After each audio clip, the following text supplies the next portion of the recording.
Hi, everyone, and we're back. This is Hans Gutherson here with another episode of Wedgie Talk, where I interview some of the coolest people, some of the most talented creators in the community, chat with them about their work, what they're up to, future plans, the inspiration, stories behind the stories, basically. And today I have a very special guest, someone I've been a fan of for a very long time. One of the few writers whose work has inspired me so much that I had to write fan fiction about their work. It was so good. And I did a bit of that. I have with me someone I like to think is a friend, someone I've talked to a bit, someone who I got to work with a bit when they were also producing videos, and someone who I've just got to sort of watch in awe over the years as they wrote and art came out of their work as well. The very talented, very amazing D0d0bird. Thank you so much for joining me today. Of course. So I just want to dive right into it before I get into all the great stuff we have to talk about, everything from high velocity to MT3. It's so much that you've given us to talk about, which is great. I'd love to start way back at the beginning. The question I always like to start with: why the name D0d0bird? I know you go by slightly different names on other sites, but why D0d0bird? I think is at the time I created it, and I don't remember how old I was, but it was the first account I had that used the name was my DeviantArt account. I just thought it was so incredibly clever to replace the O's in D0d0bird with zeros. I can't explain it. I clearly wasn't terribly creative when I came up with it. And I don't have a good origin to it. It just is something weird I thought of. I like it. And the funny thing I always think of when you think of D0d0birds, they're extinct, but here's you still going very strong. Many years after you started it. So I think that's very cool as well. But from that, talking about, I guess, weird beginnings, so to speak, one thing I'm always curious about too, if you can think back, how would you say your fetish started for you? And was it always wedgies, or sort of, how did that develop for you? I actually have thought about this a lot. It's the kind of thing that I really like to dive into and really think critically about. And I talk with Zenith and other friends I have in the BDSM community about this kind of thing. I find the origins of fetishes fascinating. And I think in my case, when I was very young, I'm talking like 5, 6, 7, I began to fixate on cartoons when the clothing would stretch or when characters would be lifted by the clothing. At the time, it didn't have to be underwear or pants or anything. It was purely the way the colors were moving and stuff. And as time went on, I just fixated on that more and more. And then I was also just as a person, I was into the idea of being suspended. I thought that was fun. I thought it seemed like a fun thing. So I began to fixate on characters being suspended by it more. And then one day I had the thought, I wonder if I could do that to myself. I put together a complicated rig of ropes and a pair of cargo shorts with a belt sewn into it. Yeah. Tied the rope to the short and completely suspended myself over a staircase and had my first orgasm. Wow. Yeah, I think I stimulated my prostate when I was doing that. And I just kept repeating that process to, get the feeling again. And obviously every time I orgasmed, the first many times I orgasmed in my life, I was also giving myself a giant wedgie. So it's not terribly surprising that I managed to develop a fetish for the prank. Yeah, no, that's super well said, and it's refreshing to hear how open you are. I know, seeing a lot of your comments, you definitely don't shy away from just sort of talking about this, and I think you're also one of the rare people in the community who are very open with people outside of the fetish community, outside the wedgie community, chatting about this. So it's good to hear you're able to have these conversations, and clearly you've thought a lot about it, which is excellent as well. So from that, you sort of develop this the fetish, and you have very intense experiences going through the infamous self-wedgie phase. I think we all go through for a time.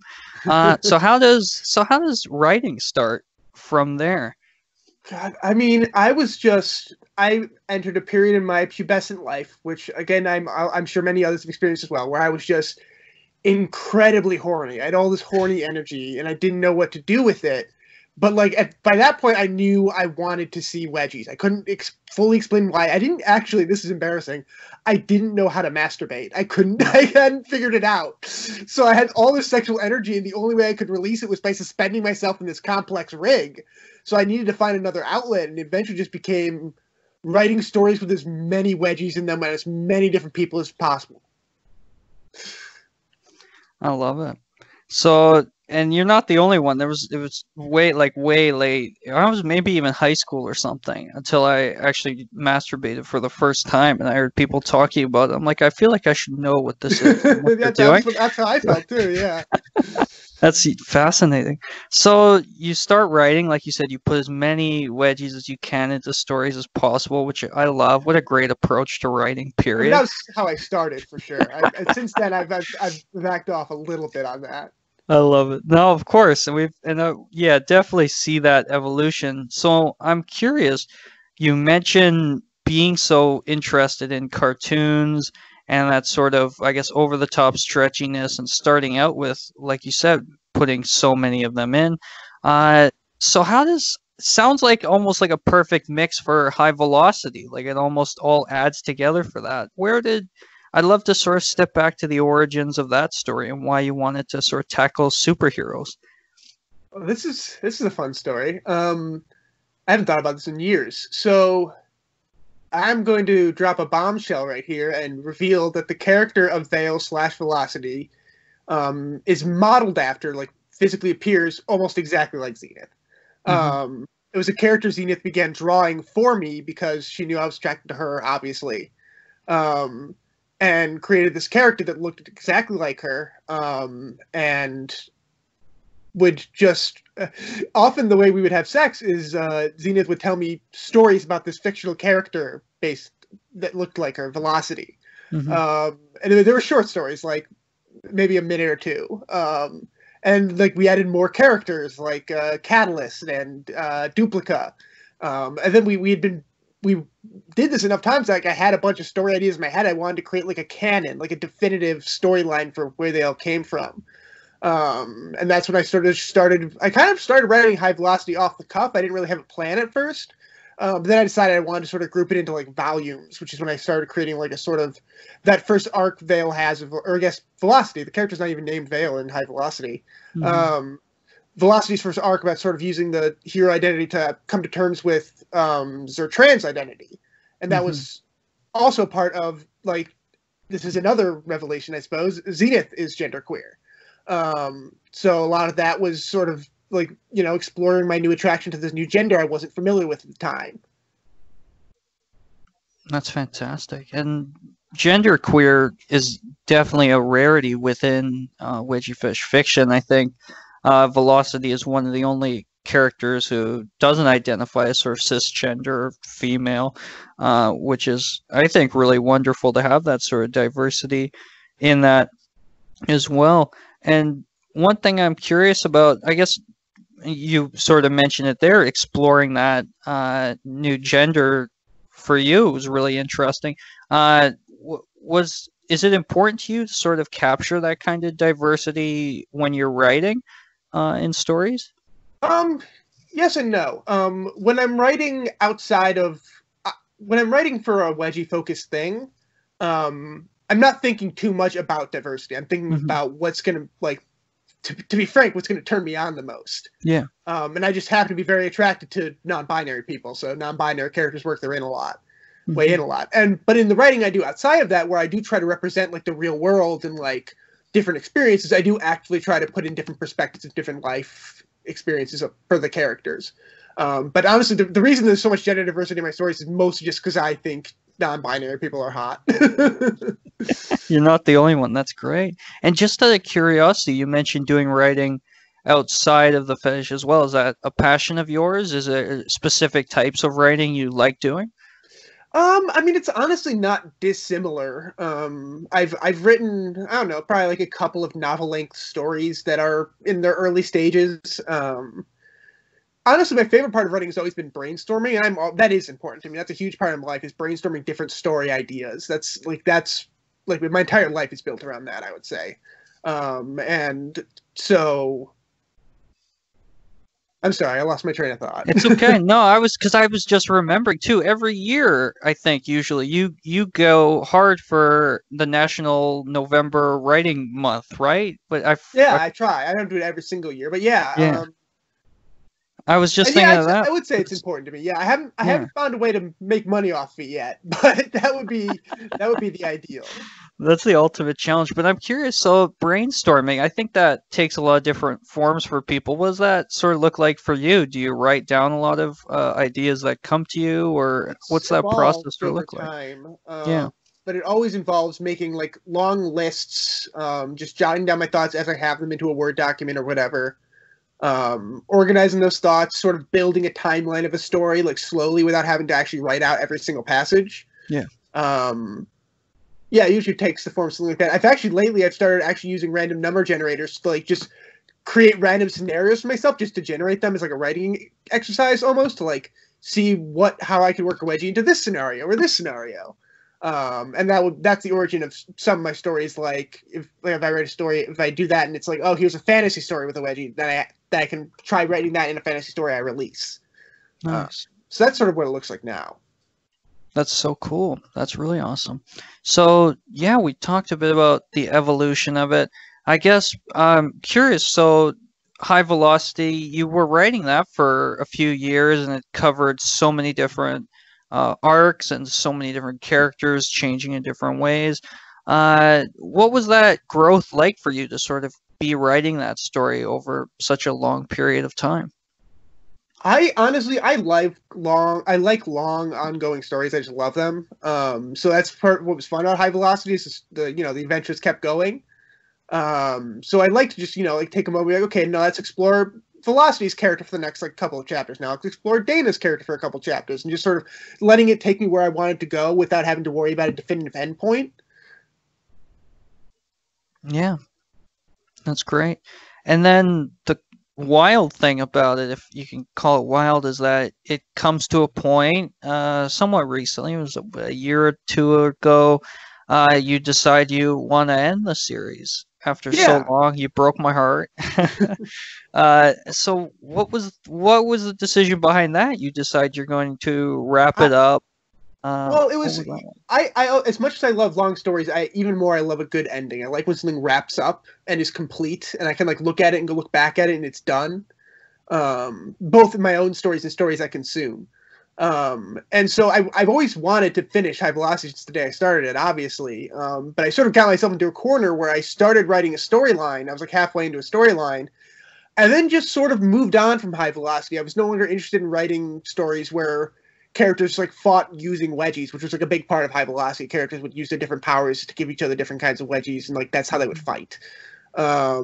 Which was fun, but I had enough of that, and I wanted to write different kinds of stories. I didn't have it in me to, write out the next, like, 14 chapters or whatever was left in the storyline, so I just sort of wrote the ending and sort of, like, nodded it off there, so it's a complete package. And it was a beautiful one, too, I think, to see that jump forward and to see the growth in these characters, even if we didn't get to see the whole experience. It was, I'm also a sucker for endings, so I think it was a really cool approach you took for that, for sure. And you mentioned, so then you're looking to do a different kind of story afterwards. Is that where Marvel's Tales to Tantalize sort of come in? The idea pretty much exactly that's different? What happened. Yeah. It was that just it's another thing where I'm a huge Marvel fan. And so, obviously, when it comes to fictional characters I'm attracted to and want to see get and give wedgies, Marvel's high up on that list. And I love brainstorming. I just brainstorm different characters in different situations. And then, and one of those situations was Jessica Jones interrogating Peter Parker as he hung by his underwear. It was like one of the things I generated, and I liked that idea so much. I loved the dynamic that comes with that specific relationship of like that specific power she has over him in that space, especially when he has his powers and can't do anything about it, was really appealing to me. And I sort of built a story around that, and that was Real Heroes. And then that was just a small part of a much larger story I could tell, and I sort of expanded from there, sort of tried to like explore other Marvel characters who weren't directly related to them, create these again, overarching arcs with completed, like as characters grow and have be an ongoing story, a lot like High Velocity was. Mm-hmm. And so do you have sort of ongoing plans for that? Do you see it sort of coming to a almost like another ending, sort of like High Velocity, or do you see it as very episodic, something you just keep popping in different stories with different Marvel characters? No, I have it planned through the end. I know how it ends. And I don't know if I will write every story I have planned, because I've actually planned out, like, I have a whole list of stories I want to write for it. And that list, like, evolves and changes over time as I come up with different ideas and change my mind about things and see what people like in the stories I post. So, sorry, again, I lost my train of thought, but yeah, I guess yeah. Yeah, you meant it evolving and changing over time. You could see that happening again. Yeah, and I sort of, and as my plans will change, or malleable, they can change, but I do have plans for every story between now and the last one.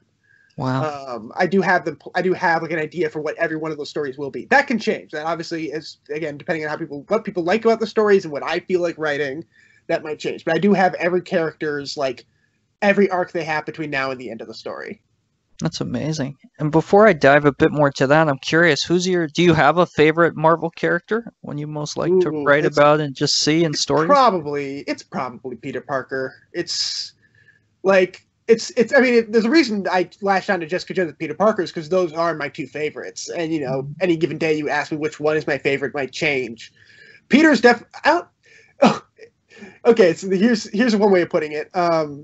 Maybe it is Jessica Jones, because I was talking to Zenith once, and we were talking about how I'm probably using the story to process a lot of things about myself with the character's growth and everything. And then I was joking. I was like, yeah, when I started writing the story, I really thought, like, my stand-in for the story was Peter. Then I realized it's Jessica Jones. And I realized I identify with her a lot more, which is a little alarming to realize. So I guess Jessica Jones would be my answer to that. I love it. That's great. And with that, you mentioned, jokingly, it's something to process who you are, and I think that's a big part of what art can do for us. And the fact is, you've been able to include a lot of sort of guy-on-guy wedgies, which is uncommon in a lot of DA work, and especially Lucky Fish forums, which we both know, things like that, and just a lot of that diversity, like we mentioned. Has that ever been an issue for you, or is it sort of important to not just have the classic sort of two girls wedgies? Is that, I guess, both from a creative perspective, and also does any of that feed into sort of helping you figure out who you are and what you're into? I mean, I've said before, I'm pansexual, so any gender is attractive to me. Any guy on guy, girl on girl, non-binary on girl, non-binary on guy, any sort of combination has potential to be sexy for me. I mean, guy on girl can, like, squick me out sometimes. Just can read as creepy, but that's not about my sexuality. That's just a personal thing. Yeah. But yeah, so I do kind of wish there was a little bit more of that in the community. I think we lost a lot of that when Wedgie Haven went down. Because for a long time that was where you found the guy on guy wedgie content. So that's out there. There's plenty of people who are into that. They're just not as active in the wedgie community on DeviantArt. Yeah. But, like, we see them in, there's obviously a lot of porn out there that's guys giving other guys wedgies. I see that all the time. And like I said, Wedgie Haven always had guy on guy content. So it's clear those people are out there. I just don't think they're necessarily active in the same community that we're used to on DeviantArt, and obviously not Lucky Fetish, where it's specifically for, like, people attracted to women, I guess. Yeah, totally. And I guess we've seen the new Wedgie Buddies site grow up and to sort of try to be what Wedgie Haven was, but so we're definitely seeing a rise on guy content there too, but it's still very early stages for that site and doesn't have the sort of same notice that I think Wedgie Haven did. So it'll be interesting to see how that grows as well. Plus, it seems to have some of its own issues with underage content, I think too, which Wedgie Haven kind of struggled with as well. Yeah. But yeah, that's a whole other discussion that I'm sure we could talk about as well. But one thing I'm really curious about too, one thing you've done in recent years, which is really exciting too, is you step into the role of a producer. And outside of writing, you get into producing videos. How did that shift happen? Well, it's weird. It's almost like I had sort of the exact skill set that was necessary for it. You know, like I was technically a film major, so I know like how to run a film set. And I did a lot of PR studies in college as well, so like, I know how to like promote things and like get stuff out there. And I have a lot of friends in the queer and BDSM communities who know a lot of fetish models. So like I'm in a very optimal place to do something like this. And I was sitting on all this for years, not realizing it. And then a few years ago, I was just frustrated. And I don't mean, when I say frustrated, I don't mean any ill will, but I was frustrated with the porn that was on the internet because it wasn't what I wanted. Yeah. And that's not to say it's bad. It just wasn't what I wanted. And I was like, how do I get more of what I wanted? And Zenith and I have a saying, and we believe very strongly in this, and it's make the porn you want to see in the world. Nice. So that's what I did. I started like, I did as much research on producing videos as I could. I knew it was going to cost, like I ran the numbers. I saw it was going to cost like $500 to do a quick short one with 2 actors. And so I had enough money that I was comfortable eating the 500 completely myself if I had to. But I also had a following through my writing and just through being active on the Lucky Fetish boards that I was able to reach out to the community and get donations from the community, including yourself, Hans Gutherson, and was able to raise all the money necessary for that video, which was awesome. That's amazing. And I am awesome too. You're welcome. No, but that's fantastic. That's really great. So let's step back though. You mentioned making the content that you want to see, which I think is a great expression. So for people who haven't seen the videos you've done, like How to Be a Bully, or remind me of the first title. It's not Roommate? Odd Couple. Odd Couple. What a great title. Yeah. Thank you. So from that, so what was it that you wanted those videos to capture that you weren't seeing outside of them? Well, like I said, my fetish has its origins in like I fixated on cartoon stretching, right? So when it became a fetish for wedgies, I was into the more cartoonish, like narratives kind of wedgies where I didn't want like mostly naked women, you know, and I didn't want a lot of moaning and just like close-ups of the butt. I wanted like a cartoon nerd being bullied by a cartoon bully, you know. That's what I wanted. I wanted it to be very classic. I wanted to read almost like it wasn't a, like I think you could show it to some people and they wouldn't recognize it as porn right away. Especially if they're not familiar with like obscure fetishes and stuff. They would just read like a kind of awkward comedy. And so that's really what I wanted to accomplish. And that's why, like you see, it's got sort of the cartoonier underwear. It's bigger, stretchier. Madeline's like sort of nerd uniform is very like cartoon.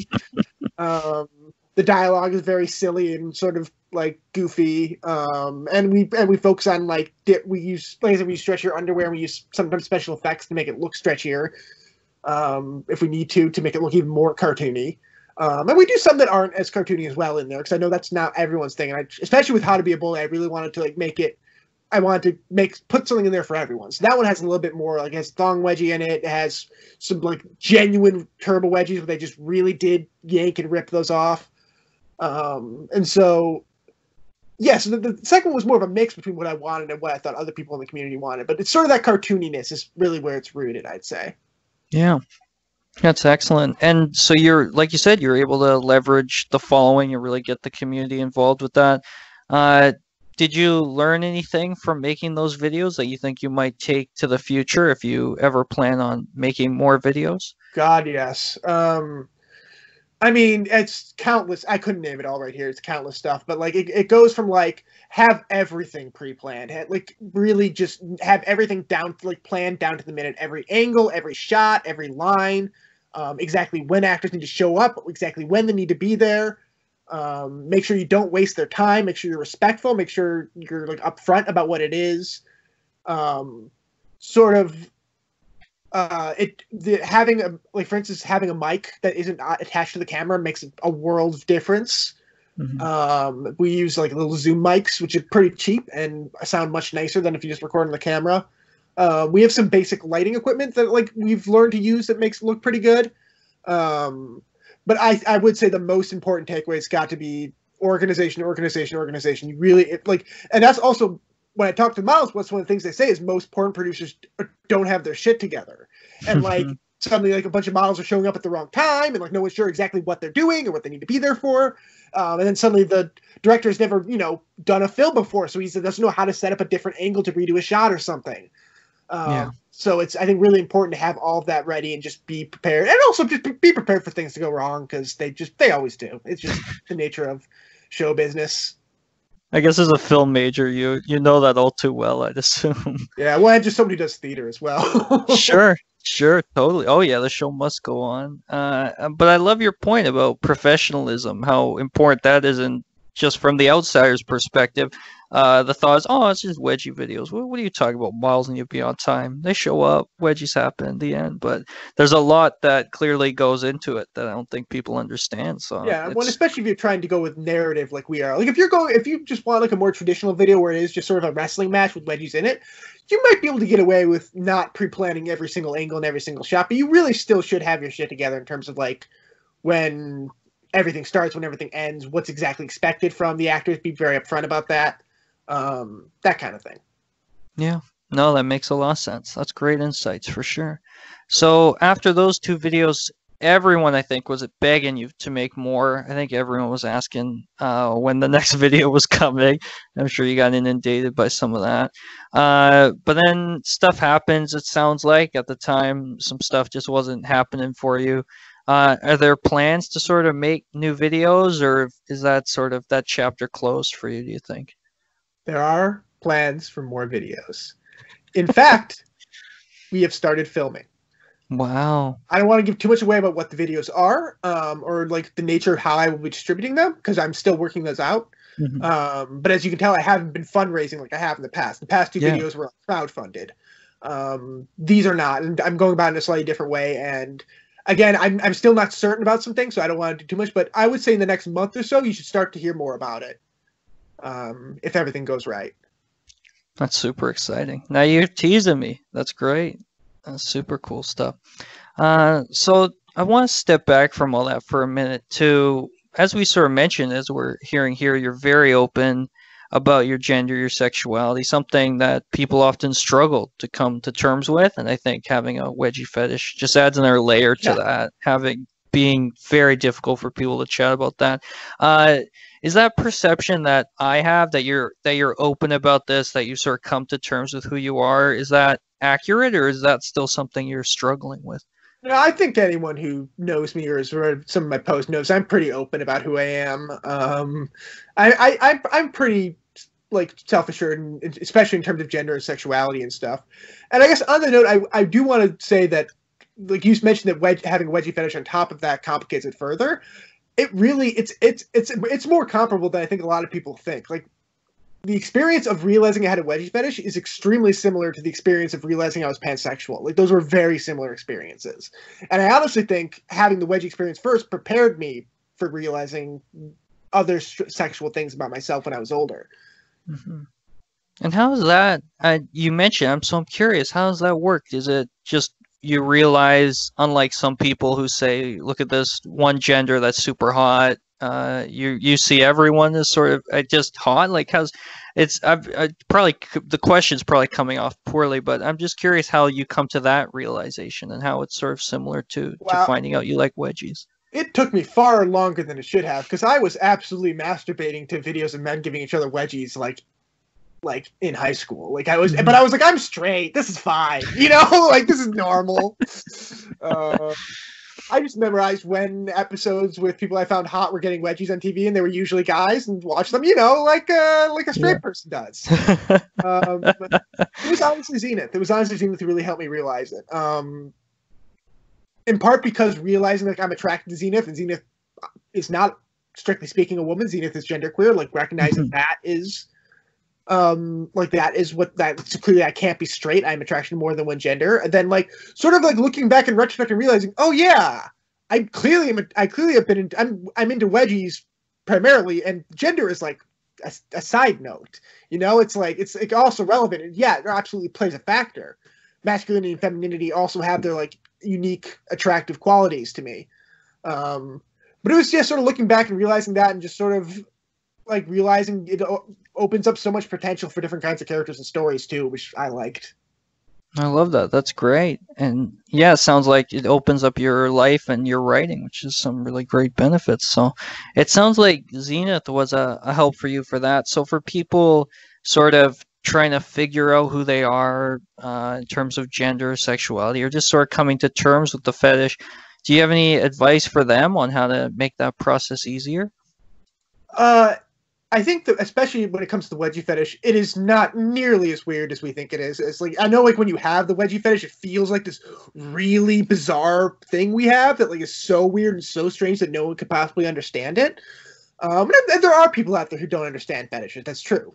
But like I remember when I first told Zenith about my wedgie fetish, it was like I was so nervous. I was so like hesitant and like I was like, listen, there's a thing, I'm attracted to a thing, and we need to like engage in order for sex to work. I just want you. I'm sorry. I just need to let you know. And Zenith's like, Zenith said she was prepared for me to like say I was not skull fucking or something. Like I preface it so much. I was so nervous, and I was like, it's a wedgie fetish, and she was like, wedgies? Seriously? That's easy. That's like nothing. That's totally fine.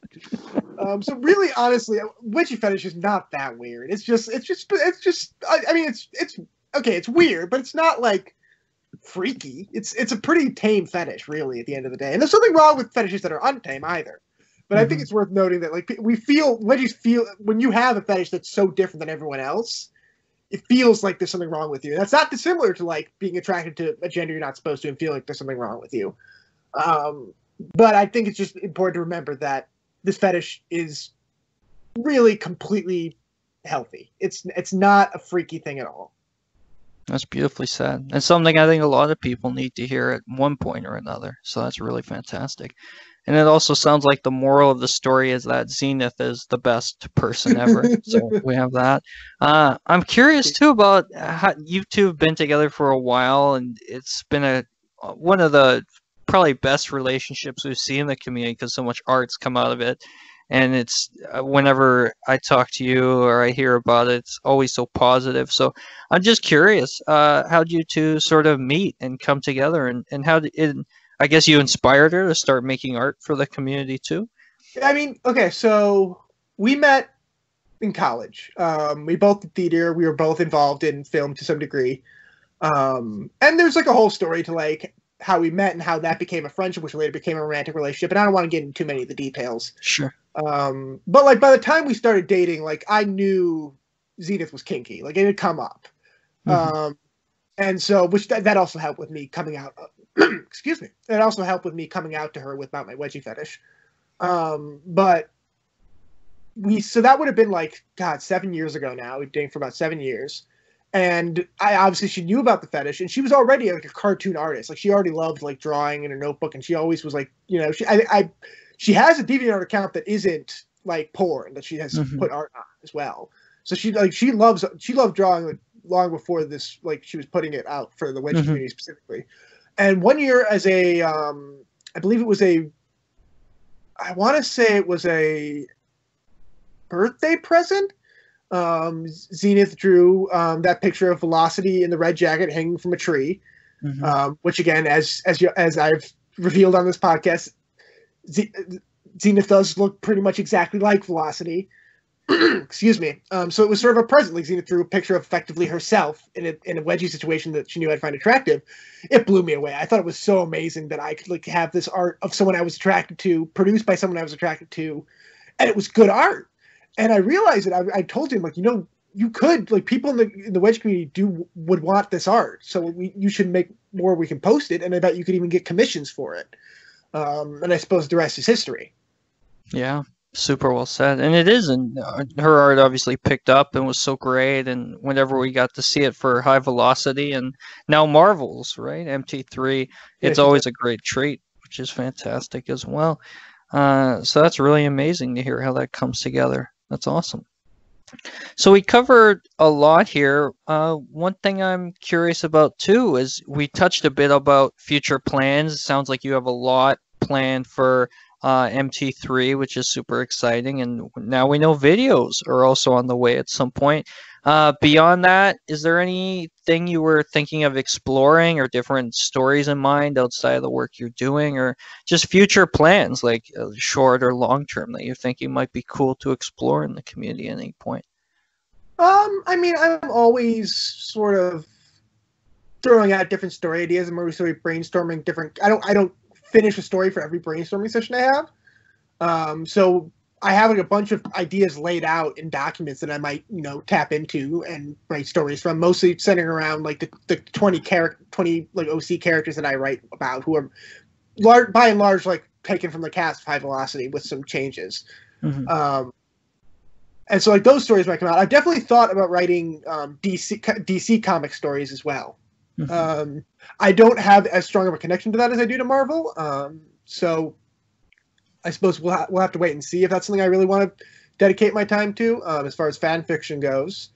And like I said, videos are on the way. But no, beyond that, I can't really say. Still, that's else. A lot. You got a lot to cover. That's really a lot. And hopefully I get to see more Dana. She's the OG. She got several spin-off series that I'm hoping to see continued at some point. That's my dream. I can't promise those, so we'll continue. I mean, maybe well, who knows? But I had quite a lot of fun coming up with those ideas, and those were sort of what brainstorming sessions created, but didn't have a full story for. Yeah. One thing I'm curious about too, clearly you've done a lot of writing, and you've done writing both inside and outside of the community, which is amazing too. So I'm curious about advice you might have for writers, either sort of starting out in the community or if their dream is to sort of get published and make money beyond it, like you were mentioning. What advice you have for them, and or just struggles that you've sort of faced and you want to prepare them for. I would say the best advice I've ever gotten and the best advice I could give as a writer is show people you're writing. Whether it's, like posting your, erotica on DeviantArt, or, just asking your friend from work to read your draft of a novel or whatever. I think the hardest step, at least for me to take in writing, is to let go of the writing and let other people see it. And there's a reason for that. It's because a lot of the time, especially early on, the reaction's not going to be good. People don't like a lot of beginner writing. That's hard. That's tough. And I do think you have to be ready for that rejection, for lack of a better word, early on. But I mean, who knows? Some people knock it out of the park on the first try. But yeah, I think it's always worth posting. Like you could you're never gonna worst case scenario, you get criticism you can learn from and improve upon in your next story. Nice. That's really great advice for sure. And are there any sort of struggles you've had with writing, or I guess more generally ways you've seen your writing improve over the years as you sort of continue doing it, or just change, if not improve, just how you've sort of seen it shift as you've grown up? Well, like I said, it was early, at least it just comes to Wedgie stories specifically. When it started, I just wanted to see as many different characters get as many different Wedgies as possible. That was really just all I wanted. But as time went on, I became more concerned with the story itself and sort of different ways of incorporating the Wedgies, whether it's more humiliating or more painful, or whether there's only one in a story or a few. And I sort of also around that time in exploring that sort of realized I have a larger fetish for humiliation in general. And so that the stories have taken a lot more of a turn in terms of exploring that side of my sexuality that isn't so much, because there are MT3 stories without Wedgies in them, because my sexuality has expanded enough that I'm into other forms of humiliation as well. Yeah. So that's probably the most change I've seen in my writing. That's fascinating for sure. And I'm curious too, you've written a lot from High Velocity, all those parts, to now MT3, and some of your great one-offs have done well in contests as well. Do you have a favorite of the stories you've done, one you think people should really check out of your work if they haven't read all your stuff, like some of your creepier fans, including myself, have? I would honestly say Real Heroes, the second MT3 story. You don't have to read the first one to know what's going on in that, but it's the Jessica Jones, Peter Parker story that was, like I said, was inspired by that idea I had of that power dynamic of Jessica grabbing Peter as he hangs by his underwear. That's probably my most popular story, and I think that there's a good reason for that. I think there's a lot. I get to say a lot in that story and get to do a lot of fun, sexy things with the characters. And I think it's part of a larger story, and also it's nice little wrapped up, contained, owned thing. So if I had to recommend one of my stories to read, it would be from Marvel's Tales to Tantalize, Spider-Man and Jessica Jones, real heroes. Great. I love it. I know what I'm going to reread once we're done this. That's fantastic. And one thing I'm curious about too, we talked a lot about what you wanted to see in stories, and my guess is you weren't probably seeing, especially when you were coming up and starting High Velocity, seeing a lot of the stories like the ones you were writing, with the more cartoony approach to it, with the sort of extreme stretchage and things like that with the wedgies.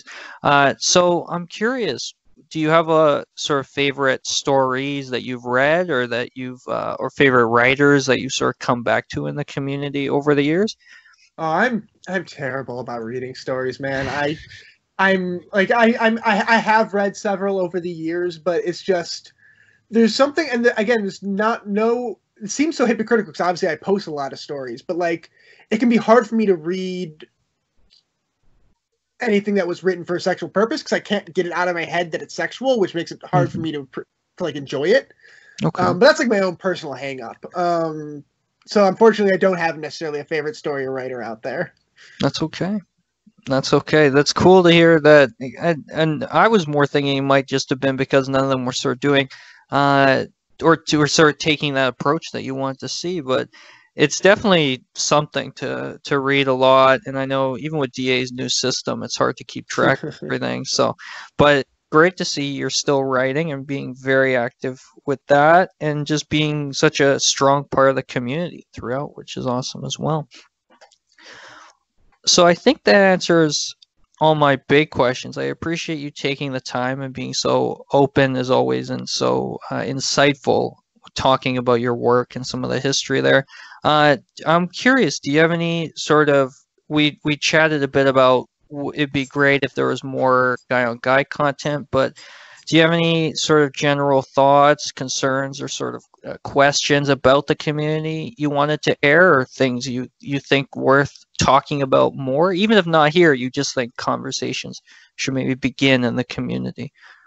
Going back to, I touched on it a little bit before, about wedgies not being such a horrible, like, freaky fetish to have. Just to that, I encourage, and this is something I've, just to get up my soapbox from it, I've advocated for this multiple times in multiple posts, so I'm sorry if people have read me posts a million times or are sick of hearing it. But be honest with your partners about your sexuality and your wedgie fetish, because it will improve your sex lives so much. Just, it's not, I mean, read the room. If you have if you're dating the kind of person who isn't going to be cool with your fetish, then obviously don't, but I wouldn't even bother dating that person. Most like normal chill people are like totally fine with wedgies, and I think it's really important that people like be open about that with their partners, because that can, like I said, just lead to better sexual experiences for both of you. So I just wanted to throw that out there. That's excellent. Yeah, I know I've read some of those posts, and they're always great, because we have definitely some people, including like JR, who says never tell anyone ever. Yeah, JR's walked back on that a little bit in past years. I'm glad you've changed his mind, I think. That's great. Yeah, it's good. It's good to see that there's change with him, and it's just great advice to share with the community, I think, because if you can do it, yeah, like you said, that openness, I think, can only lead to good things, which is amazing.